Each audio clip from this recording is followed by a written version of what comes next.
Hello guys, today we will discuss prothrombin time. इसे PT भी कहते हैं बाय एक्सट्रिंसिक पैथवे।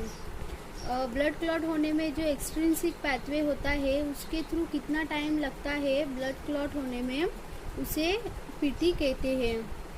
प्रोथ्रोम्बिन एक प्रकार का प्रोटीन होता है जो हमारे लीवर के द्वारा सिंथेसाइज किया जाता है, मतलब प्रोड्यूस किया जाता है, और ये ब्लड को क्लॉट होने में बहुत ज़रूरी होता है। हमारे ब्लड में ब्लड क्लॉट होने के लिए कई तरह के फैक्टर इन्वॉल्व है, उसमें से प्रोथ्रोम्बिन भी एक है जो ब्लड क्लॉटिंग हेल्प करता है। तो चलिए देखते हैं principle. Thrombokinase preparation containing calcium ions is added to citrated plasma in the presence of factor 7. Stage 2 coagulation mechanism is triggered and the clotting time is recorded after the addition of thrombokinase in the presence of calcium ions.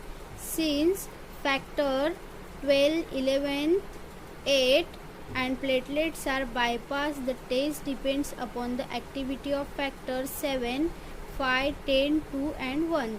Deficiency of any of these factors may cause prolongation of clot formation in this test. अगर इस factor में से किसी में भी deficiency होती है तो क्लॉट फॉर्मेशन का टाइम प्रोलॉन्ग हो सकता है। तो चलिए देखते हैं requirements.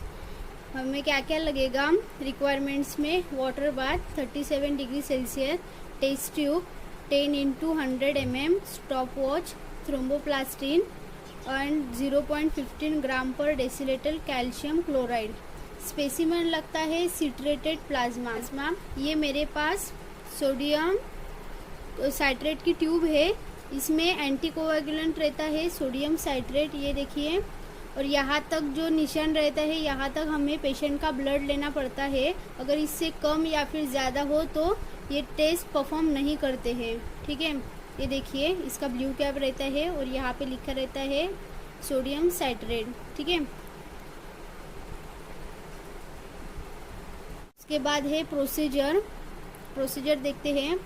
Place a test tube containing about 2 ml of calcium chloride at 37 degree Celsius. एक ट्यूब लेंगे और उसमें डालेंगे 2 ml of calcium chloride. Then pipette 0.1 ml of plasma in a small test tube 10 × 100 ml। 0.1 ml plasma डालेंगे एक छोटे tube में। उसके बाद 0.1 ml of brain thromboplastin and mix. उसके बाद 0.1 ml ब्रेन थ्रोम्बोप्लास्टिन ये रिएजेंट है, ये हम डालेंगे उसमें 0.1 ml। फिर वेट फॉर 2 मिनट्स, 2 मिनट के लिए वेट करेंगे। उसके बाद add 0.1 ml of pre warm calcium chloride solution, mix and start stop watch. उसके बाद हम pre warm calcium chloride solution डालेंगे और मिक्स करेंगे। उसके बाद स्टॉप वॉच स्टार्ट करेंगे। Hold the tube in front of a source of light and keep tilting the tube gently at the first appearance of a fibrin clot. Stop the stop watch immediately. Tube को light के सामने पकड़ के उसे mix करते रहेंगे और जब हमें पहला फिब्रिन क्लॉट मिलेगा तभी हम स्टॉप वॉच को इमीडिएटली स्टॉप कर देंगे।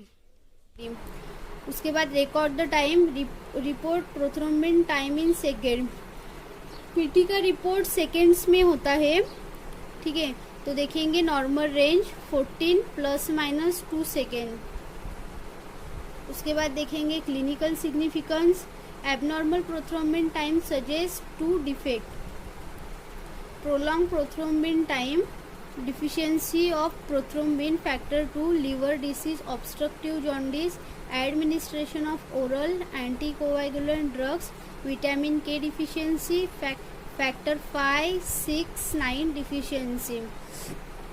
प्रोलॉन्ग प्रोथ्रोम्बिन टाइम किस में हो सकता है? Deficiency of prothrombin, liver disease में, ऑब्स्ट्रक्टिव जॉन्डिस में, या फिर किसी को ओरल एंटीकोएगुलेंट ड्रग चालू हो उसको, फिर विटामिन के डिफिशियंसी और फैक्टर 5, 6 और 9 डिफिशियंसी होगी, तभी प्रोथ्रोम्बिन टाइम प्रोलॉन्ग हो सकता है। उसके बाद देखेंगे PTINR। PTINR भी PT ही होता है, इसे एक रेशो के अंदर शो करते हैं जिसे हम बोलते हैं इंटरनेशनल नॉर्मलाइजेशन रेशियो, ये अनुपात होता है पेशेंट के पीटी के नॉर्मल पीटी के साथ। इसका फॉर्मूला है international normalization ratio PT test अपन पीटी नॉर्मल ISI। ठीक है, तो ये है प्रोथ्रोम्बिन टाइम